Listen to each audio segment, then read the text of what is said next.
எக்ஸ்ட்ராடினரியாக இருந்தது. எல்லாருக்கும் வணக்கம். எல்லாரும் கொஞ்சம் மயக்கத்தில் இருக்கு. மெலடி அவ்வளோ நல்லா இருந்தது. டீம் கலக்குறாங்க. இன்னைக்கு உண்மையாகவே சோஷியல் மீடியா பிளாட்ஃபார்மில் இந்த மாதிரி நீங்கள் இப்படி ஒரு இனிஷியேட்டிவ் எடுத்து வர்றதுன்றது பெஸ்ட் பிளாட்ஃபார்ம் எவர். ஏன்னா it's a quick way to enter, it's a quick way to go to the top most. நான் கூட பார்ப்பேன், உங்களை மாதிரி ஸ்டார்ஸ் எல்லாருமே சோஷியல் மீடியாவில் பார்க்கும்போது நம்ம ஃபாலோவர்ஸ் பார்ப்பேன் 1.5 மில்லியன். இதை பார்த்தா 11.5 மில்லியன் ரீசெக் கூட பண்ணி பார்ப்பேன். சரி, ஓகே, பரவாயில்ல அப்படின்னு நினைப்பேன். ஏன்னா அந்த அளவுக்கு இன்ஸ்டண்ட்டாக பிடிச்சி போகுது. அந்த அளவுக்கு ஒரு கண்டென்ட்டை எப்படி ப்ரெசென்ட் பண்ணுறதுன்னு உங்கள் எல்லாருக்குமே தெரியுது, எப்படி அட்ராக்ட் பண்ணுறதுன்னு. இது ரொம்ப நல்ல விஷயம்.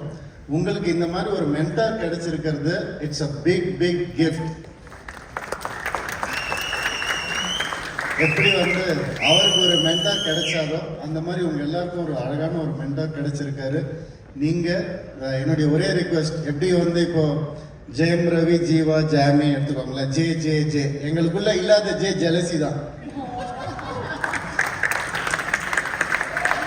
அந்த மாதிரி நீங்களும் உங்களுடைய ஃபெலோ என்டர்டெய்னர்ஸை என்கரேஜ் பண்ணுங்க, ஹெல்ப் பண்ணுங்க.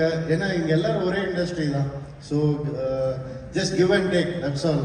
ஷேர் யுவர் ஐடியாஸ் அண்ட் ஈஸியாக நீங்கள் நினச்சா, இந்த குரூப் நினச்சா பார்க்கும்போது அந்த வைப் நமக்கு வருது, எங்கேயோ போகலாம். அண்ட் நாங்கள் எல்லாம் உங்களுக்கு இருக்கோம்,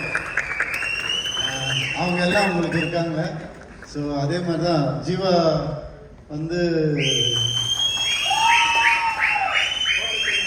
ஜீவாக்கு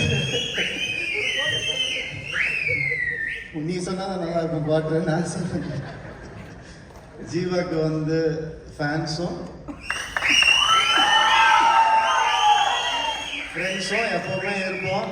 கார்த்தி சொன்ன மாதிரி இந்த பையன் யாரா நமக்கு ஃப்ரெண்டாக நினைக்கும் போது எங்கள் ஃப்ரெண்ட்ஷிப் எப்படி ஆரம்பிச்சதுன்னா, ஒரு ரயில் ஸ்நேகத்தில் ஆரம்பிச்சது. ஜெயம் ஷூட்டிங் அப்போ தான் அவர் படமும் முதல் படம். அவருக்கும் ட்ரெயினில் தான் ஷூட்டு, மாற்றி மாற்றி ட்ரெயினில் ஷூட் பண்ணிட்டு இருப்போம். எங்களுடைய நட்பு ட்ரெயின் ஸ்நேகமாக மட்டும் இல்லாமல் இன்னைக்கு நாங்கள் ஒரு நல்ல நெய்பராக இருக்கோம், நல்ல ஃப்ரெண்டாக இருக்கோம், ஒரு ஃபேமிலியாக இருக்கோம்னு நினைக்கும் போது ரொம்ப சந்தோஷமாக இருக்குது. ஜீவா எப்படிப்பட்டாலும்னா திடீர்னு ஒரு நாள் ஃபோன் பண்ணார், மச்சி நான் ஒரு ஃபங்க்ஷன் போக வேண்டியது, என்னால் போக முடியல அப்படின்னு. ஐயோ என்னடாச்சு, அது விட்டு நீ போயிட்டு வரியா அந்த ஃபங்க்ஷனுக்கு அப்படின்னு. நான் கூட காமெடி பண்ணாதடா, என்னடா சொல்கிறேன், சத்தியமாக தான் கேட்குறேன் அப்படின்னா. சரி மச்சி நான் போகிறேன் அப்படின்னு போனேன். அங்கே போனால் அங்கே விளக்கேற்றுறவரும் வரல. உடனே என்ன கூப்பிட்டு, சார் நீங்கள் தான் விளக்கும் ஏற்றணும் அப்படின்னாங்க. என்ன 2 வேலை சொல்கிறீங்க அப்படின்னு சொல்லி அன்றைக்கி தான் நான் உண்மையாக நினச்சேன், இந்த கம்பெனி எப்படியாவது நல்லா வரணும்.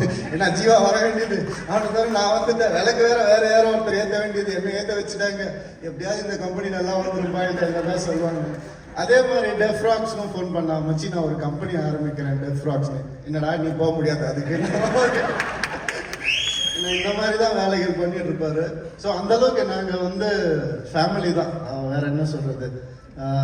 அப்படிப்பட்ட ஒரு ஃபேமிலி மெம்பர் உங்களுக்கு எல்லாருக்கும் கிடைச்சிருக்காரு. ஸோ எல்லாருக்கும் and it's a beautiful initiative. மனசார பாராட்டுறேன். இந்த மனசார வெற்றி அடையணும்னு வாழ்த்துறேன். நன்றி.